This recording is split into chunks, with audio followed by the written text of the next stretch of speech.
In sports, the scoreboard doesn't tell the full story, but Netflix does. Stories about dads who happen to be world-class quarterbacks and a battle for the heart, soul, and direction of the multi-billion-dollar business of F1. Whether you're a diehard fan or you're brand new, Netflix has the stories for every type of fan. You can watch these incredible sports stories like Quarterback, F1 Drive to Survive, Untold, and many more now on Netflix.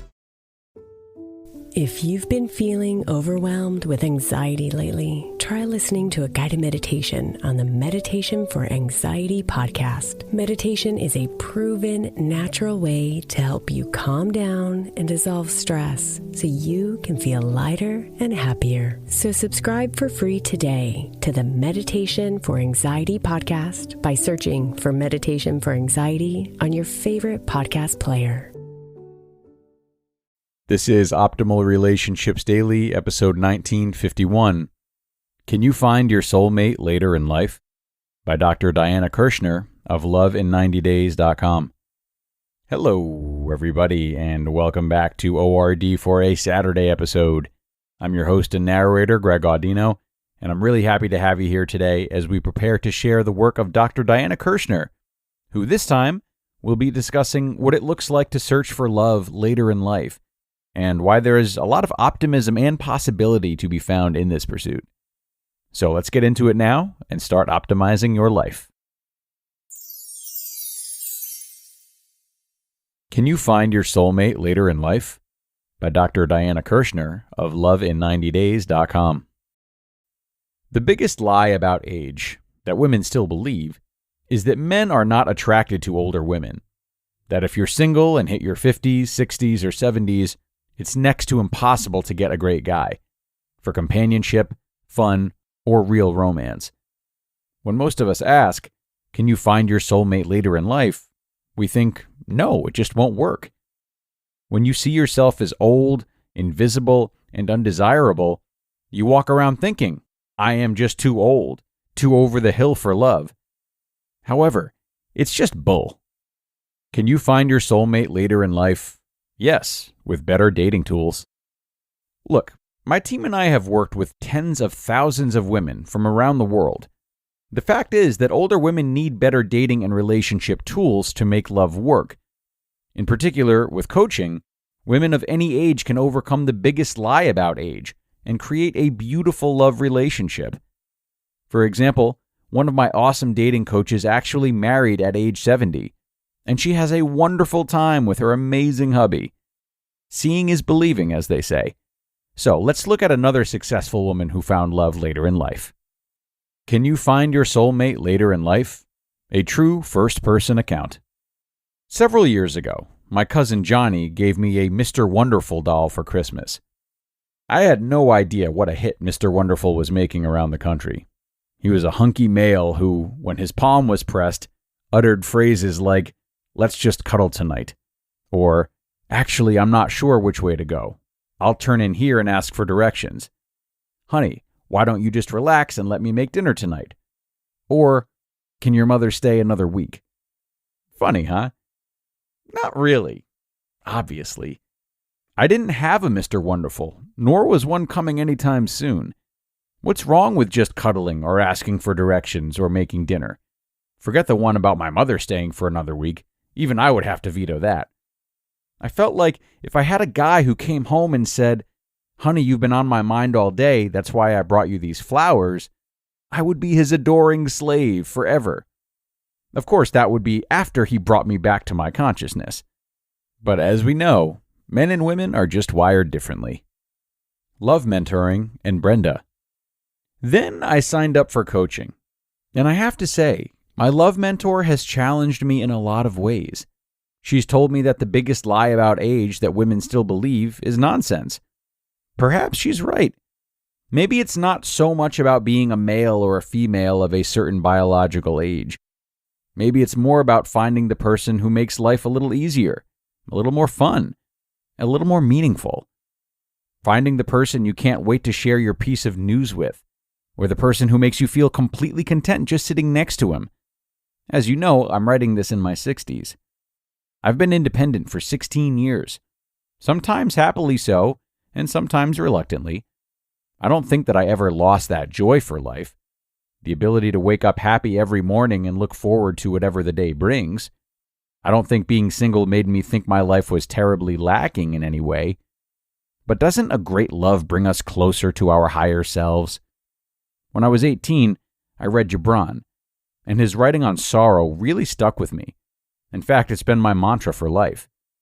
Quote, "The deeper that sorrow carves into your being, the more joy it can contain." End quote. There has been great sorrow in my life, almost always followed by great joy. The yin and yang. You just can't have one without the other. And so I've waited and waited for the great joy that follows the great sorrow. The biggest lie about age is dispelled. Then I met a man online, and we started to go out on dates. He started saying things like, you look so beautiful in the morning. You know, I think it's really important that we talk about our relationship. Or, tell me whatever you're feeling. I believe in total honesty. Can you imagine? Well, it's for real. And he's for real. Oh my God, he is here. Mr. Wonderful is here. How to get rid of your doubts when you wonder, can you find your soulmate later in life? Here is a simple exercise to help you overcome ageism and attract your soulmate. The ageism makes us feel invisible, less than, not chosen, not loved. So it's key to go in the opposite direction. Make a list of affirmations based on being visible, chosen, claimed, lovable, and loved. These are positive statements about yourself that start with I and are in the present tense. Make them bold and outrageously positive.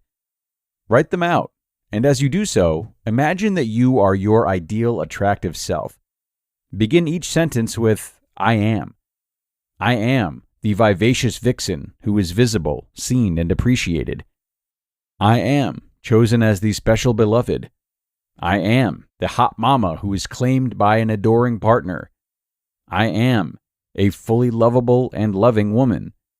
I am unconditionally loved. I am deserving of a miraculous, surprising, and lasting love. Can you find your soulmate later in life? Yes. Now, I want you to post your ageless affirmations where you can see them every day, maybe in your closet or on the bathroom mirror. Give yourself a makeover that is in line with your new hot mama or special beloved identity. Give yourself a trendy haircut and color, clothes that speak to you, and some new jewelry that pops and reminds you of your affirmations. You just listened to the post titled, Can You Find Your Soulmate Later in Life? By Dr. Diana Kirschner of loveinnindaydays.com. This show is sponsored by Regain Couples Therapy by BetterHelp. Whether you're in the honeymoon phase or partners for life, perfectly content with your partner or going through a rough patch, setting aside time to listen to each other and work through conflicts can transform your relationship. And I can tell you from experience that sometimes the best place to learn how to be the better listener or communicator that your partner needs is in therapy. If your relationship is having ups and downs, or you simply want to work on yourselves together, consider giving Regain a try and see how your relationship can improve, no matter what stage you're at. This is an entirely online form of therapy that's not only helpful, but also designed to be convenient, flexible, and suited to your schedule. Just fill out a brief questionnaire to get matched with a licensed therapist and switch therapists at any time for no additional charge. The best relationships are always worth fighting for. Try something new in therapy. Visit regain.com/ORD today to get 10% off your first month. That's regain.com/ORD. And thank you to Dr. Diana for today's post. I think she did a great job speaking to anyone today who is maybe looking for love, I guess later in life than they expected to. Oftentimes when we're in this position, we tend to focus solely on considerations of relationships people have at younger ages, right? We may worry that we don't have the looks we used to. We might not have the longevity and an entire future to look forward to together. We might not be as carefree. But even for people who do get together at a young age, the focal points of relationships change accordingly over time. A single person and a taken person of the same age are more than likely seeking relationship fulfillment in the same ways. That feeling of contentment Dr. Diana mentioned, the feeling of safety, of reliability, of consideration. Relationships can start with these elements too. These are age-appropriate desires, and frankly, they stand the test of time. So if you're looking for a soulmate later in life, remember that the things you're looking for and feel you can offer at this stage of life are precisely what others your age are also looking for and prepared to offer as well. So think on that, everyone, as we step away and sign off on another episode. Thank you so much for stopping in today and listening all the way through. I hope you enjoyed this post and took something from it. And be sure to come on back tomorrow for the Sunday show, where your optimal life awaits.